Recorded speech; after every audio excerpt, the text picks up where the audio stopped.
It's the last man standing. It's either you gonna be in jail, or you getting lucky around this bitch. Nigga don't need no academics. Man, you don't deserve to live no more, bit, bro. I hope you... Oh, God. National headlines as officials confirmed one of the 3 people shot and killed was rapper Kingvon from Chicago, who was here last night with friends. Individuals got into a physical altercation. That physical altercation escalated into an exchange of gunfire. APD says the gun battle took place in 3 different spots near Trinity Avenue, where a total of 6 people were shot. 3 have. One of them, a rapper Davon Bennett, who goes by the stage name Kingvon. A 22-year-old man named Timothy Leaks is reportedly facing felony charges in connection with the death of Kingvon.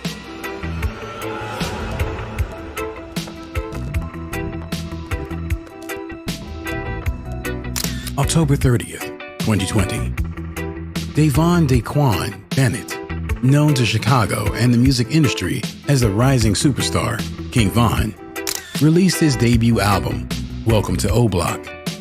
The project title was inspired by his neighborhood, O Block, and it marked the beginning of what many were calling the next icon out of Chicago following his close friend, Lil Durk. It was his moment in the spotlight after facing numerous challenges from shootings, loss of loved ones, and serious jail stints. Sadly, his passing date was already drawing near. November 5th, 2020. Approximately 6 hours before the event that took his life, Kingvon was getting ready to head to Club Opium in Atlanta to celebrate his album release party, slated to run between 10 p.m. and 3 a.m. November 6th. Von, having grown up in an environment of crime and gangs, held not only book smarts, but street smarts as well, and knew how to conduct himself. Kingvon had with him approximately 2 personal security, and his manager, who was known as Track 100, had a personal security of his own. In addition to this, they headed out with 20 to 25 persons in his entourage, 8 to 10 vehicles, one of which was a Hellcat both him and his manager drove in. Travel one security that moves with Von, and he traveled with 2 more security. You know what I'm saying? Von traveled in a bulletproof truck. I think we're about 8-10 cars deep, 20-25 on entourage. It seemed safety was first priority, and everything was put in place to protect Von if any situation was to arise. However, in the coming hours, he would break protocol in the heat of the moment and place his own life in jeopardy. Kingvon and his entourage were having a good time at Club Opium. Videos show the rapper in the spotlight with his section as everyone was enjoying the night with his music echoing through the speakers. Kingvon was enjoying the fruits of his labor and a new path of success. The clip from inside Club Opium stamped 12:28 a.m. November 6th. Within the next 3 hours, Kingvon would be fighting for his life. The night went well. The album release was a success. Everyone was on a high from the energy and love at the club. Between 2 a.m. and 3 a.m., things began winding down, and it was time to head out. The agreement was that once they leave Club Opium, they would head back to their Airbnb. Unfortunately, Kingvon had other plans. Opium, which was his album release. We're like, I think about 8-10 cars deep, 20-25 on entourage. Everybody mind leaving the club is that we're going to the hotel and the Airbnb, because that's normal routine. Instead of sticking to the plan, Von went off route, telling his driver to go to another after-hours spot, the Monaco Hookah Lounge. That was the first decision that began dismantling what normally was an airtight entourage moving as one unit. Von headed out to the club on his own in a bulletproof truck with him and approximately 3 other persons. I drove to the club with Von in the Hellcat. So going out the club, he jumped into the bulletproof truck, and it was him and maybe 2 or 3 more individuals in the drive. So everybody else that was with us driving to the Airbnb. It was only when they arrived at the next club that one of the persons with him, presumably his DJ, called his manager informing them where they were. At that moment, everyone else on their way to the hotel made a U-turn and drove to where Kingvon was.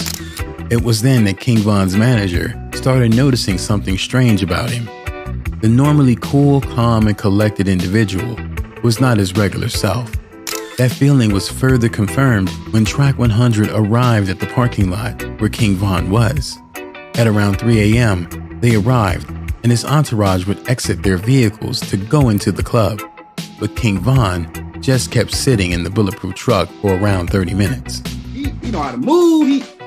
He know how to pick spots. Like, yo, this man is like, I promise you, the best artist I ever moved in my life as far as knowing how to conduct himself properly. But for some reason that night, it was off. Like, he stayed in the car for like 35 minutes. At that point, his manager entered into the passenger seat to check in with Vaughn. That prompted Vaughn to not keep everyone waiting any further and enter the club. As with normal procedure, his security personnel left their firearms in the vehicle due to club policy and first went into the club and scouted to make sure the environment was safe and free of anyone that may cause an altercation. That time, we're telling security, hey, it's time to go in now. Vaughn's ready. You know what I'm saying? We've been here too long. Let's go inside the club. So they do their rounds. They go inside the club, check the venue, go inside, check the outside, make sure there's no threat. Now, the problem was, the person who would be at the center of the altercation that took Vaughn's life was outside and in a vehicle. At the same time, another rapper, Quando Rondo, is in his vehicle about to go to sleep before leaving the club area. His close friend decided to stay in the vehicle with him and indulge in the smoke. Quando Rondo stepped outside with the intentions to let the other vehicle they came with park beside them so he could get into the back seat and get back to going to sleep. That didn't go as planned. 3:19 a.m., back to Kingvon's vehicle, just a couple of seconds before the life-changing event would occur. One of Kingvon's entourage came up to the vehicle window and let it be known to Vaughn that a particular individual was parked close by and he was sleeping. Homeboys came to the driver's side and they said, hey, we seen so-and-so. I'm not gonna say no names. We seen so-and-so in the car. And instantly, in that instant, Kingvon again went outside of character and immediately hopped out of the bulletproof truck, heading in one direction, allegedly in search of the individual that was parked close by. Caught off guard, his manager tried to slow down Kingvon before he made an error in judgment and did something he would regret, but it was too late. 3:20 a.m., just over a second later, Kingvon turned around a white vehicle and saw his target, who was then revealed as the aforementioned rapper, Taekwon Terrell Bowman, aka Quando Rondo. Quando Rondo on the opposite end didn't realize who was walking towards him. Instead, he thought it was simply a regular group of persons and was allowing them to pass. But as soon as Vaughn laid eyes on Quando, he began offloading a fury of punches about his body. By the time Vaughn jumped out the car, I don't even think he knew where so-and-so was. He just jumped out the car. He bumped into so-and-so. As soon as he bumped into so-and-so, started brawling. From that 1.5 second of brawling at, Quando Rondo recalls being hit so hard that it felt like an outer-body experience where his soul left his body and was looking down at the brawl taking place beneath him. In that moment, Quando Rondo began pleading with God to spare his life and allow him to make it home. The next thing he knows is that Vaughn is shot along with his friend that pulled the trigger.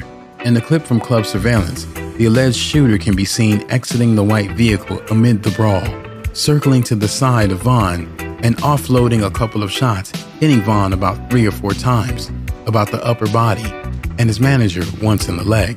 Right after the shooter is seen falling to the floor, as he himself was shot in retaliation, it was then that 2 off-duty Atlanta police officers who were working security at the establishment and an off-duty officer who was patrolling nearby brandished their firearms and began shooting a hail of bullets that took the lives of 2 of Kingvon's entourage in the process, Slutty and Louie.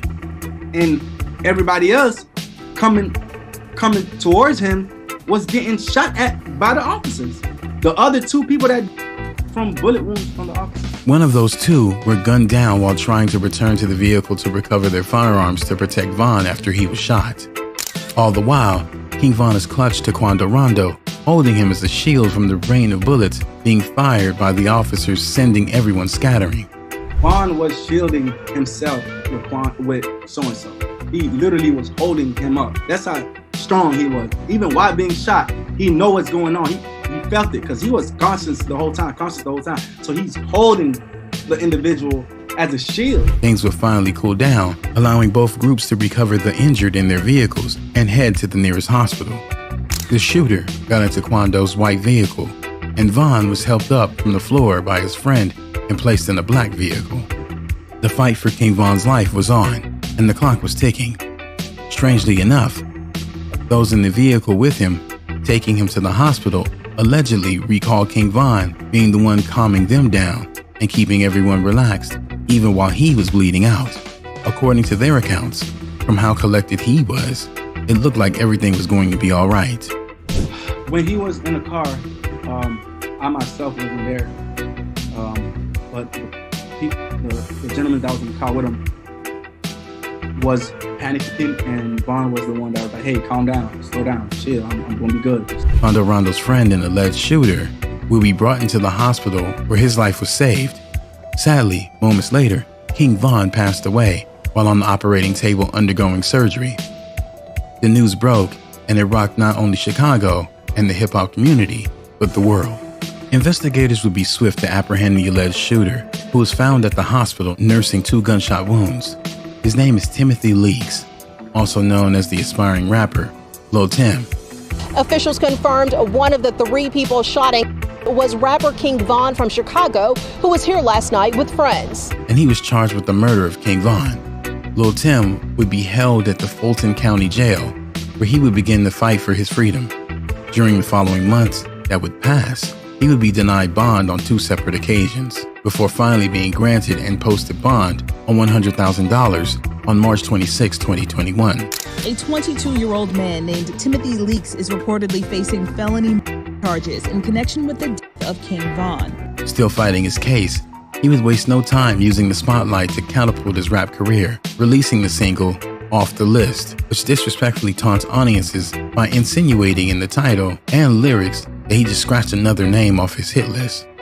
Quando Rondo would also receive backlash for releasing the track End of Story, which many speculate was mocking kingvon's hit Crazy Story series that went viral.